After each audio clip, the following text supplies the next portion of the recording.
Welcome to the Action Network studio in New York City. I'm Maria Marino, and this is Green Dot Daily. We're live every weekday at 3 Eastern on the Action app. And if you're watching on YouTube, make sure you're subscribed to our channel.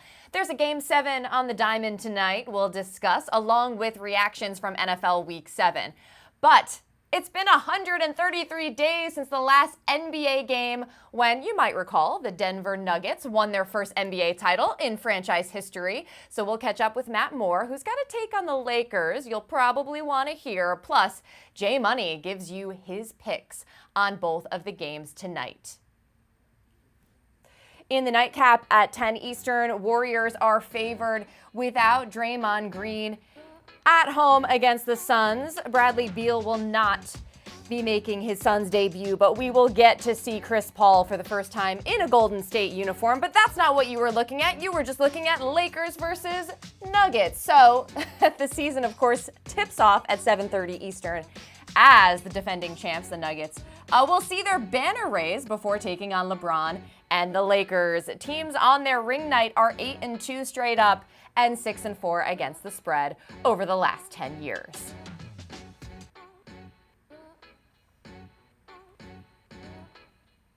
So with that, we bring in Action Network senior writer Matt Moore. So good to see you. Let's start with the Nuggets. That's a team you've obviously covered closely, being a Denver resident. What's your season outlook on them?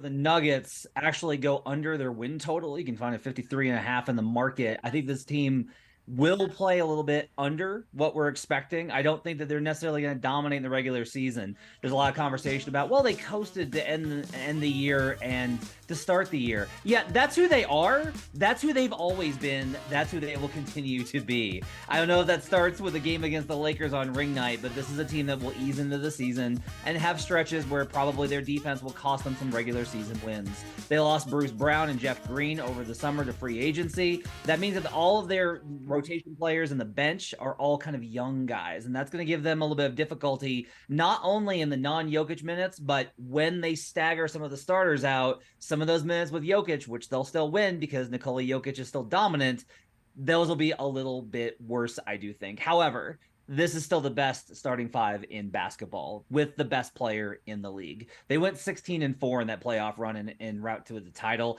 If you told me right now, I have to pick one team to win the title, I have to bet one number and one number only, which would be painful, I would say you should bet the Denver Nuggets. They continue to have the best combination of continuity, coaching, and the best player in the league in Nikola Jokic.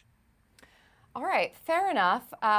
Currently, the Celtics and Bucks have better odds to win a title. They're both in action later this week, so we'll talk about them when you're back on the show tomorrow. But how about the Nuggets' opponent tonight, the Lakers? What do you make of the chatter that's gone on between these two teams since last postseason? This is ridiculous. So here's like the timeline. The Lakers win game 1, and everyone says, oh, but they found the Rui adjustment. Look out. Even though the Nuggets won the game, they win game 2. Oh, well, but they're going back to LA and those games were close. Better watch out. They swept them. They sweep them and they make it evident. And Michael Malone talked about how all the media wanted to talk about was the Lakers, which is true. And then after they won the title, Michael Malone makes one singular joke about LeBron's very transparent talk of possibly retiring. And it's sad. I'm going to miss seeing LeBron in the league this season as no, that's right. He didn't retire. That was all entirely ridiculous.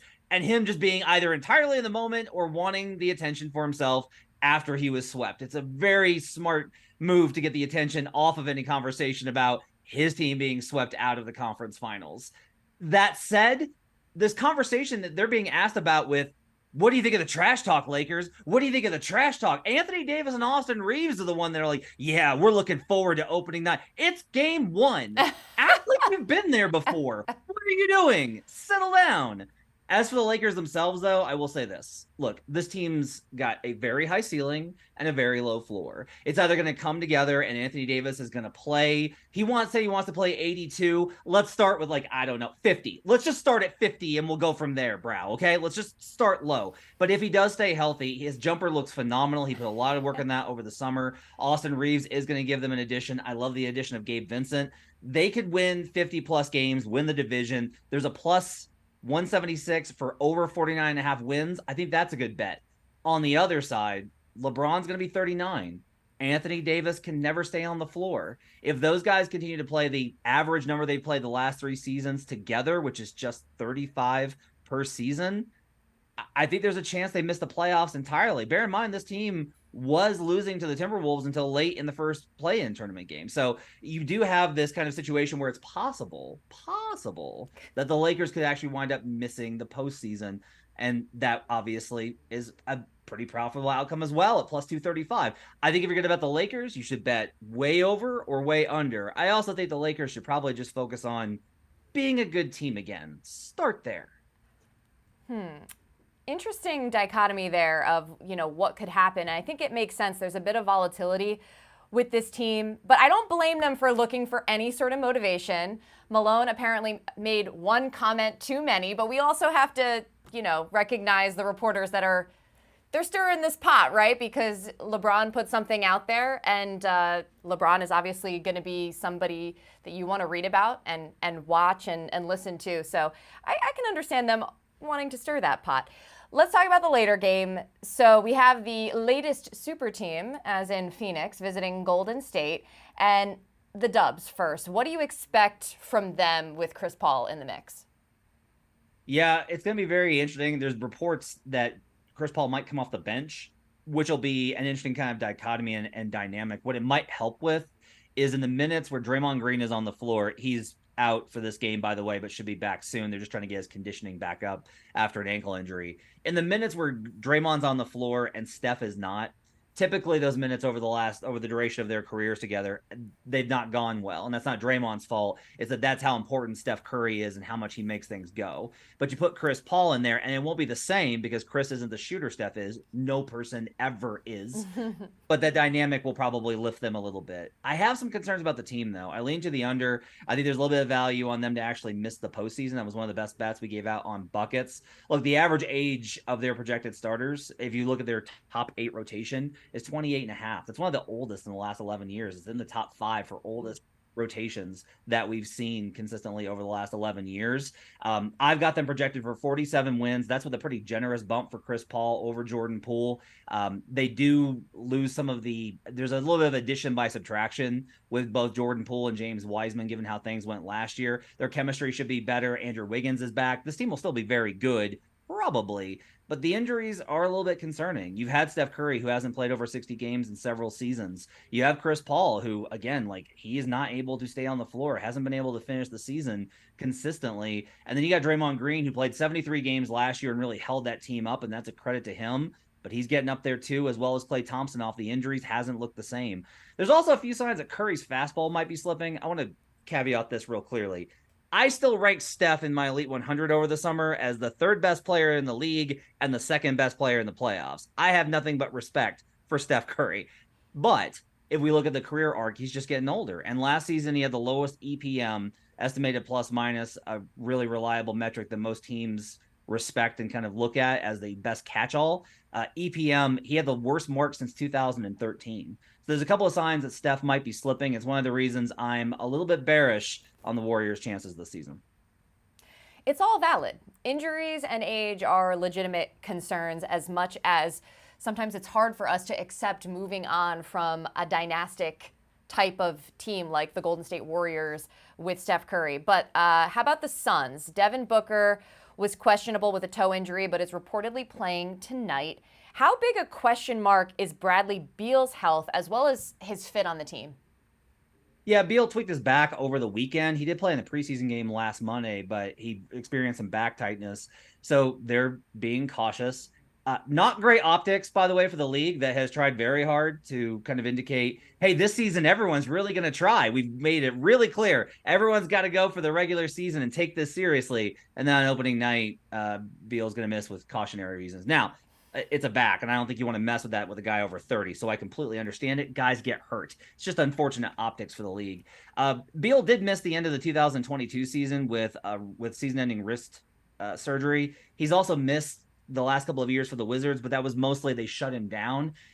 Health has been kind of a problem for Beal his entire career. He had leg injuries early on in his career with stress fractures. Then he moved into an area where some of his knees had kind of problems. Then he had the freak wrist injury, which I don't think is long-term.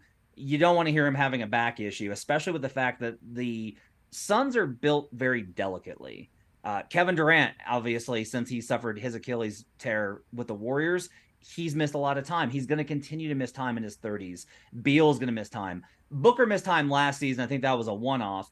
But after that, like, this roster is not filled with a lot of stability as far as veterans and role players go. They took some shots on guys, and they have good players to fit around those guys. But instead of kind of adding a lot more of a stable rotation 1 through 10, they chose to get Beal and then fill in the gaps. That means that if Beal misses time, there's going to be, I think, a little bit more of a chance for the Suns to be considerably worse than we kind of expect. I love the fit when he's on the court. He'll be a great playmaker for Booker and KD and act as that third shooter to make sure you can't bring a double. But we got to make sure that these guys can all stay on the floor, and I think that's a little bit of a concern going into the season. That seems to be the recurring theme with most of these teams that we're talking about opening the season tonight. Beal, by the way, 50 games last season. Averaged 23 points in those for the Wizards. Let's end on this. Just a little bit of rapid fire, if you will. Team with the highest ceiling this year, your favorite future, and your favorite fade. Go. All right, let's do the highest ceiling. Let's talk about the Boston Celtics. You got Kristaps Porzingis, who people don't really realize he was awesome last year. I've never been a KP guy. He hasn't been able to stay on the floor. He did both last year. He was healthy and he dominated. Maybe he gets hurt again this year, but he brings so much, and you've seen that in preseason. Yeah, Drew Holiday and Derek White. That is a horror show for any opponent. Like, I would wake up screaming if I had to face that team as a ball handler on any given night. That team, I think their ceiling is extremely high. I think there's some value on Jason Tatum. You can find him plus 750 to win MVP. He's entering the age when he's going to be in contention for that even more than he was last season. My favorite future is Desmond Bane, most improved player. I'm still bullish on the Grizzlies after losing Steven Adams to what's going to be season-ending knee surgery. It's a real bummer.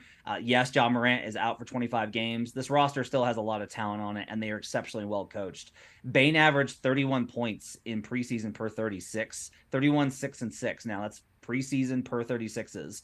But if you kind of look at his numbers, he projects as a guy that with more usage can make that leap to real star. I think he's going to be an all-star. I think he's going to be a serious person in the conversation for most improved player this season.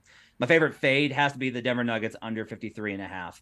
Teams that have a win total of 50 or more, they do tend to go under in the last 11 years. We've seen that rate go at about 65%. It's a tough number. 50 is kind of a key number in the win totals markets based off the research we've done in Action Network and in the Action Network app. So we combine that with the lack of depth, what I talked about earlier with how much the Nuggets are likely to coast a little bit. Nobody's really in great condition. They'll be good, and I still think that by the time that we get around to April, they're going to be the team that I want my money on to win the NBA title. But I think the 53.5, 52.5 in the market is just too optimistic. I like the under on the Denver Nuggets win total. So it's not so much a fade of the Nuggets as it is a fade on that figure of 53.5. All right, Matt Moore, we're going to have more of you tomorrow, thankfully, because we still have a whole lot to get into. I look forward to it. Thanks for joining the show today. Can't wait. Thanks for having me. Check out some storylines ahead of the NBA's opening night games. Lakers are road dogs, the Nuggets having won 5 straight against them. LeBron James entering his 21st season. Warriors are laying points at home against the Suns. Draymond Green on the shelf with an ankle sprain. Bradley Beal unlikely to play for Phoenix with a back injury. Let's welcome our NBA expert, now exclusive to Action Network, Jay Money, back to Green Dot Daily. It's good to see you, my friend. How are we doing? So happy to be here, Maria. I'm glad to be partnering with you guys as well. Can't wait to get to work and try to cash some tickets for the people. Well, let's get to it. NBA is back. So what's your best bet for tonight? My best bet is going to be the LA Lakers plus the 5. We all know that they got swept out of the playoffs from the Denver Nuggets, like you said as well, that they've lost 5 straight to the Nuggets here. So we have a 5 times revenge game here. I love the playoff revenge angles, especially when you get swept. You're literally thinking about that all offseason. You can't wait to have your rematch with that team. And I actually think the Lakers are really pumped for this game. I think they treat this game like a game 7 in this particular spot. So if Anthony Davis says that they can't wait, I'm right there with them. I know that they're on the road here in high altitude, but I think the Lakers actually have a really good chance to come in here and pull out the win, but I will take the points as insurance. Well, how about the teams as a whole, just in terms of personnel and how they might have changed from last season? Yeah, the Denver Nuggets lost plenty of depth. Well, not a ton of depth, but they're relying on a lot more of their young guys now. The rookies, guys like Braun as well, which I know he's a second-year player, but now you're asking them to play a ton of minutes. The Nuggets don't really have a backup center as well, so if you see DeAndre Jordan out there, you might want to live bet the Lakers immediately there. But Lakers got better, added guys like Gabe Vincent. They re-signed Austin Reeves, Hachimura as well. So I think this team is loaded. They're going to be ready. They got swept out of the Western Conference playoffs. Like I said, I really think they treat this game like it's a game 7 playoff game here tonight. Revenge game, Jay, coming in hot. How about the other game, Phoenix Golden State? Are you staying away from that one? Yeah, so I could only look towards the Warriors in this one. I actually like the Warriors. I actually think that they are the right side in this game. The Phoenix Suns, I won't be betting against them a whole lot this season, but to start the season, they will have some chemistry issues. They do have a lot of turnover on their roster there. New center, not really still a true point guard as well. New coach, so they're learning a new scheme, a new system, and they're head on the road for their first game going up against the Golden State Warriors, who I know that they're without Draymond Green, but they've actually played their whole preseason without Draymond Green. So they kind of knew that they'd probably be coming in the season without him. And this is the Warriors we're talking about here. They know they have their system down. That home crowd is one of the best in the NBA. I actually think the Warriors pulled it out. It's losing some value now, getting up to -3, -3.5, but I still think that they can win this game comfortably. I'll end up on the Warriors money line in this game.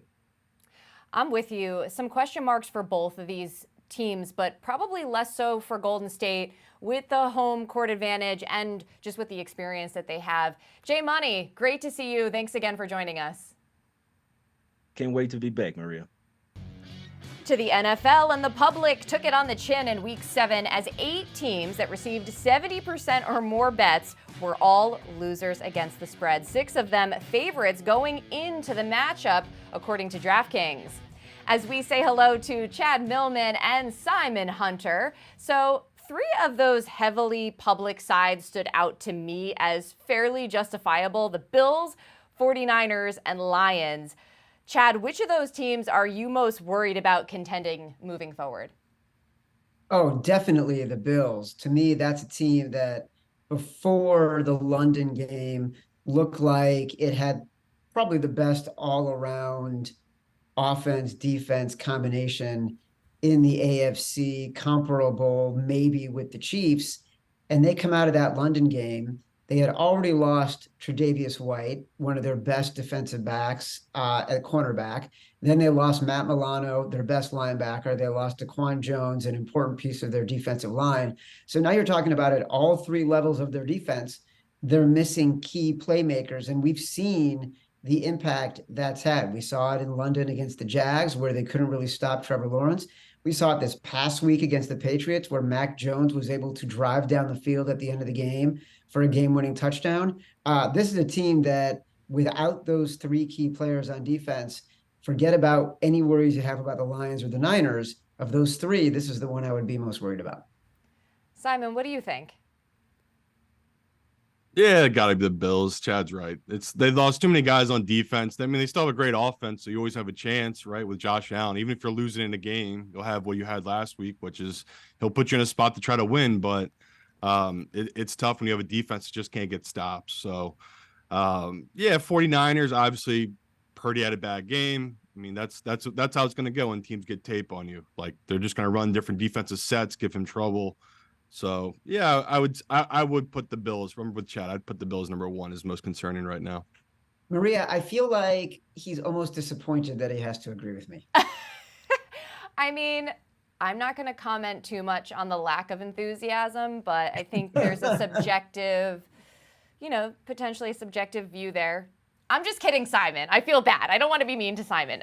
Let's change the subject. Let's talk about Dolphins Eagles because the question coming in was, could Miami beat a team with a winning record? Didn't happen. Simon, what did we learn from that game? I don't know. It's hard to say. It's October. I guess we learned Miami is who we thought they were, and the Eagles are still the best team in the NFC. Nothing's really changed for me. I had the Eagles as my number 1 seed. I had the Chiefs as number 1 seed. It's midway through October. They're both 6-1.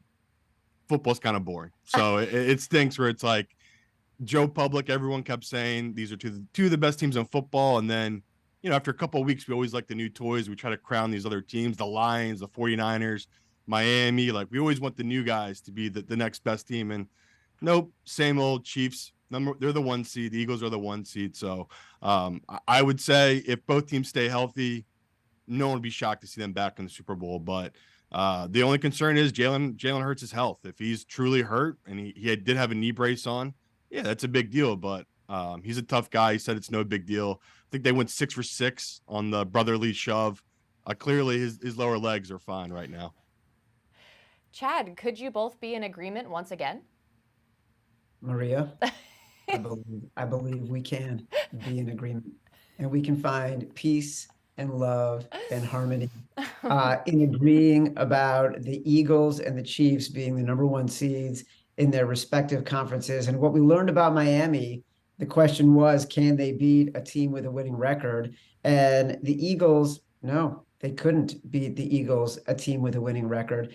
I think what we're really learning about Miami is that when they meet a team that has a great combination of coaching and schemes matched with defensive line talent, it's a real challenge for them. And we know Tua has problems when confronting pressure that just comes from the defensive line and the normal pass rush, not added pressure from a blitz. And that's what the Eagles were able to do. You saw the way Jalen Carter could blow up that defensive line from the very first play against the Dolphins. And I think that is a hard thing for the Dolphins to have to figure out and to come to grips with. We even saw it not just against teams like the Bills early in the year and what we saw against the Eagles this past week, but we saw it against the Patriots earlier in the year when they were at full health and they had Matthew Judon. He was really effective against the Dolphins. So I do think that's something. The Dolphins just don't have sort of the defensive firepower to keep up with the better teams when it comes to stopping them, and their weaknesses in offense have been revealed. Right. So as much as things change, as much as they stay the same, because you have the Eagles still, top dog in the NFC, and then the Chiefs remain atop the AFC.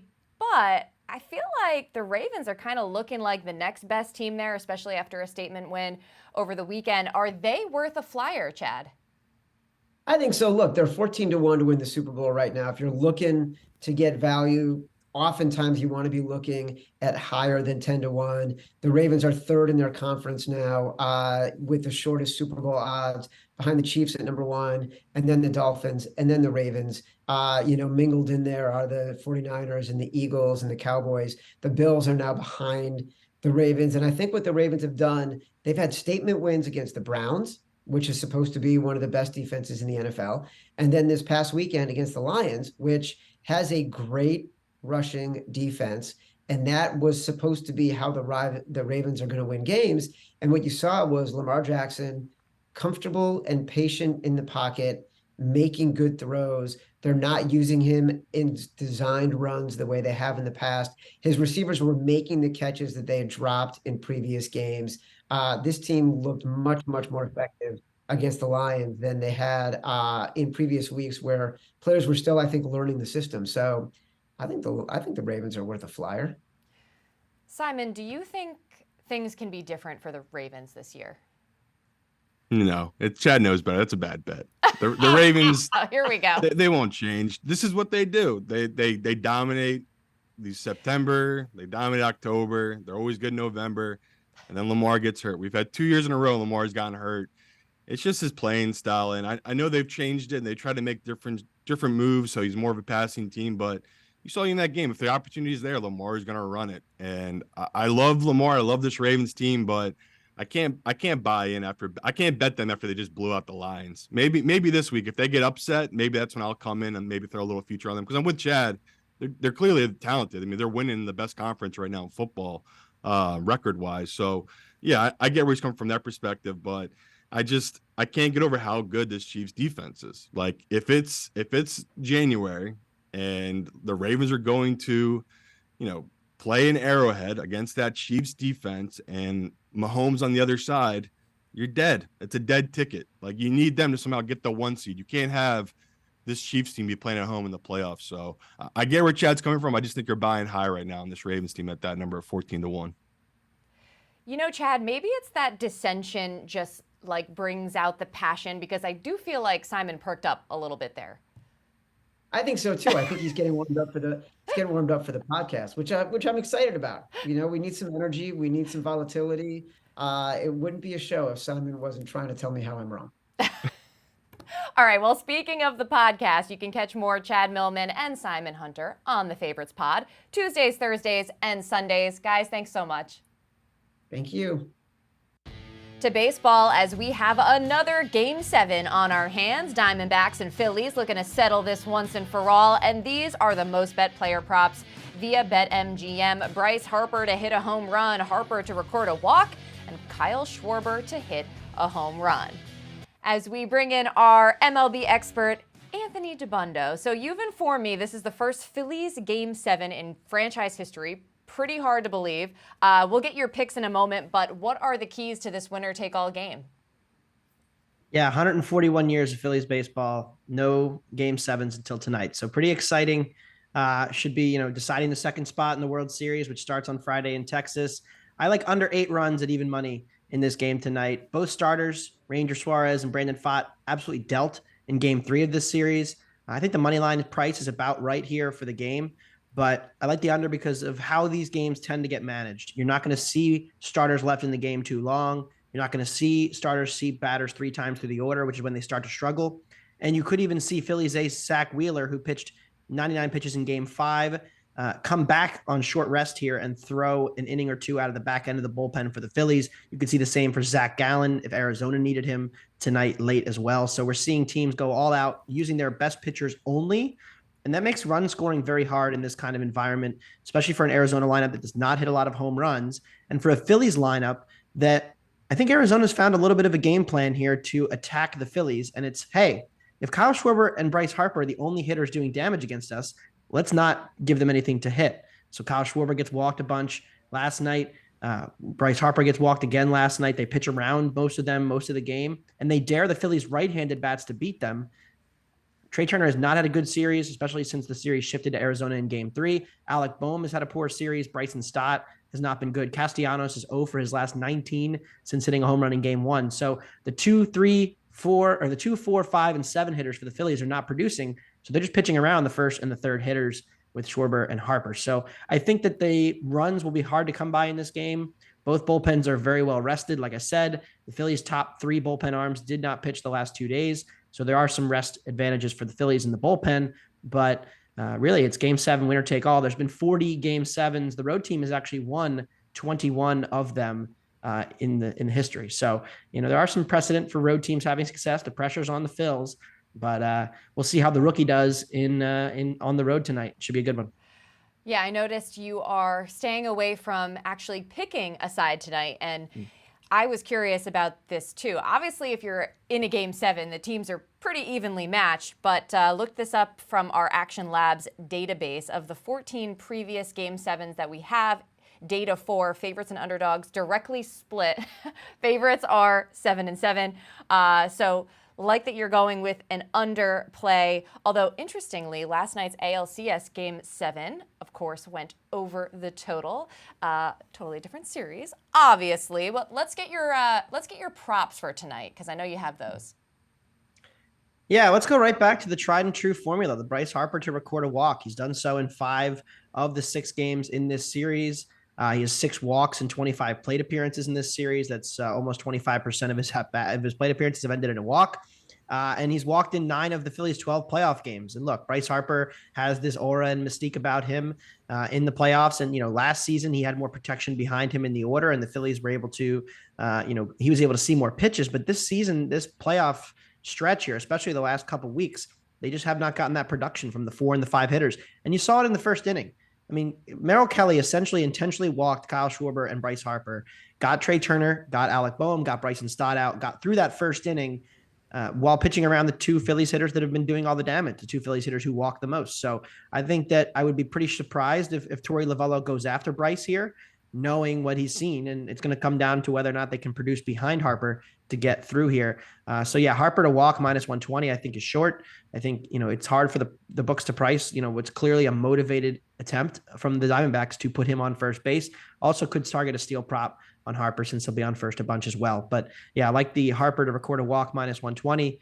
And then I'm looking at Brandon Pfaadt, the starter for the Diamondbacks. His strikeout total was 3.5. He sailed over in game 3, got through, 5 2/3 before Lovullo pulled him. I do not think he will have a very long leash at all in this game. And he threw a lot of pitches out of the zone the Phillies chased. They are an offense that will chase a lot. So that is something you have to consider with these strikeout totals. They do strike out a good bit, but under 4.5 is just -145. And they find it very hard to believe if he's only projected for about 11 outs, which is what the books are pricing his outs recorded at, that he'll be able to go over in that number. So I think second time seeing him, second time the Phillies have ever seen him, they'll get better looks in this game. They did in game 3 in Arizona. And look, he still is a rookie. We've seen him in the playoffs 3 times now. He pitched twice at home really well against the Dodgers and against the Phillies. He struggled on the road with his command in Milwaukee in that first start. So, Pfaadt is a good pitcher, somebody I like and think has a bright future, but this is going to be a tough matchup for him in the game 7 on the road. So I think you're going to see a very aggressive Torey Lovullo. And so I like under 4.5 strikeouts, and I think he gets pulled maybe even once through the order. He might only throw 3 or 4 innings. So I like the under. Well, Anthony, your predictions and projections have been right more often than not this postseason. So good luck tonight. Keep it up. And next time we talk, it's going to be World Series time. So enjoy. Yes, hopefully it's the Phillies. Otherwise, I'll be very upset. But you know what? Credit to Arizona. Snakes are alive. Should be a great game tonight. Absolutely. Remember, any picks we give out here on the show, like the ones you just heard from Anthony, you can easily reference by following Green Dot Daily in the Action app. We keep track so you don't have to. That's going to do it for Green Dot Daily. I'm Maria Marino. Thanks so much for watching, and I'll see you again tomorrow at 3 Eastern right here on the Action app and YouTube channel.